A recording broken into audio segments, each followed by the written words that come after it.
Hi everyone.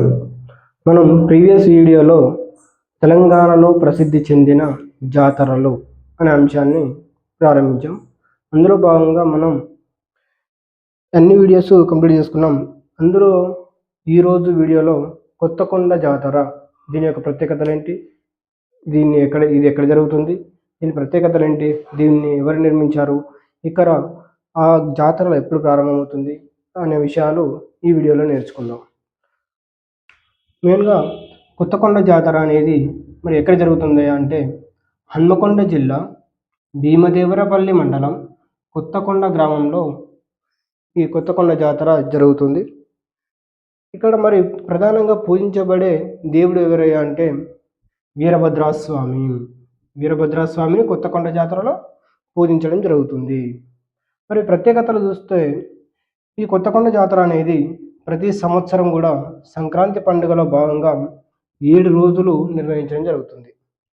ప్రతి సంవత్సరం సంక్రాంతి నుండి మొదలుకొని 7 రోజుల పాటు ఈ కొత్తకొండ జాతరను నిర్వహించడం జరుగుతుంది. వీరభద్రస్వామి లింగ రూపంలో కాకుండా అర్చనామూర్తిగా కోరమీసాలతో ఉంటాడు ఈ టెంపుల్లో. అదేవిధంగా మరి ఈ దేవాలయానికి కోరమీసాల వీరభద్రస్వామి అని కూడా పిలవడం జరుగుతుంది. ఎందుకంటే ఇక్కడ వీరభద్రస్వామి కోరమీసాలతో ఉంటాడు కాబట్టి దేవాలయాన్ని కోరమీసాల వీరభద్రస్వామి అని పిలవడం జరుగుతుంది. మరి స్వామివారికి కోరమీసాలు సమర్పిస్తే సంతానం కలుగుతుంది అనే ఒక నమ్మకం కూడా అక్కడ స్థానికంగా ఉంది.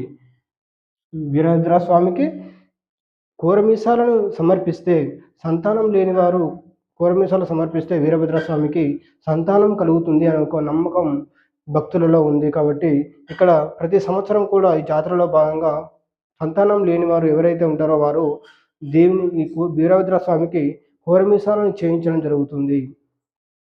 మరి ఈ కోరమీసాల సాంప్రదాయం ఎప్పుడు ప్రారంభమైంది అంటే కాకతీయుల కాలం నుండే ఇది ప్రారంభమై అప్పటి నుంచే ఇది కొనసాగుతుంది. ఈ సాంప్రదాయాన్ని కాకతీయుల కాలంలో కేదార పండితులు ఇతను ప్రారంభించడం జరిగింది. ఇది బ్రీఫ్గా కొత్తకొండ జాతర గురించి. ఇందులో మెయిన్గా మరొకసారి చూస్తే ఇది మెయిన్గా ఎక్కడ జరుగుతుంది, హన్మకొండ జిల్లా భీమదేవరపల్లి మండలం కొత్తకొండలో. మరి ఇక్కడ ప్రధానంగా పూజించబడే దేవుడు వీరభద్రస్వామి. మరి ప్రత్యేకతలు చూస్తే ఇది ప్రతి సంవత్సరం జరుగుతుంది. ఇట్లా అడగవచ్చు క్వశ్చన్, కొత్తకొండ జాతర ప్రతి 2 సంవత్సరాలు జరుగుతుంది, ప్రతి సంవత్సరం జరుగుతుంది, ప్రతి 4 సంవత్సరాలు జరుగుతుంది అని ఇట్లా ఆప్షన్లో ఇవ్వచ్చు. అందులో మనకు ప్రతి సంవత్సరం కూడా జరుగుతుంది. అది కూడా సంక్రాంతి పండుగలో భాగంగా 7 రోజుల పాటు. ఎన్ని రోజులు జరుగుతుందని కూడా క్వశ్చన్ పడే ఛాన్స్ ఉంది.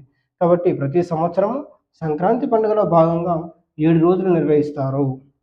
మరి ఇక్కడ వీరభద్రస్వామి లింగ రూపంలో కాకుండా అర్చనామూర్తిగా భక్తులకు దర్శనం ఇవ్వడం జరుగుతుంది.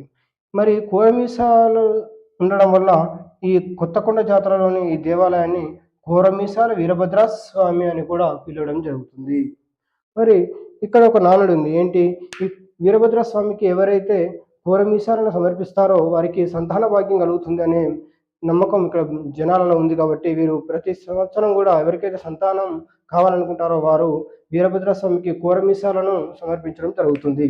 మరి ఈ సాంప్రదాయం ఎక్కడి నుంచి వచ్చిందయ్యా అంటే కాకతీయుల కాలంలో నుండి కూడా ఈ కోరమీసాలను సంతానం లేని వారు వీరభద్రస్వామికి సమర్పించడం జరుగుతుంది. దీన్ని ప్రారంభించింది ఎవరైనా కూడా బిట్టబడచ్చు. కేదార పండితులు, కాకతీయుల కాలంలో ఉన్నటువంటి కేదార పండితులు ఈ కోరమీసాలను సమర్పించే సాంప్రదాయాన్ని మొట్టమొదటిసారిగా ప్రారంభించడం జరిగింది. ఇది మనం ఈరోజు కొత్తకొండ జాతర గురించి నేర్చుకున్నాం. Thank you.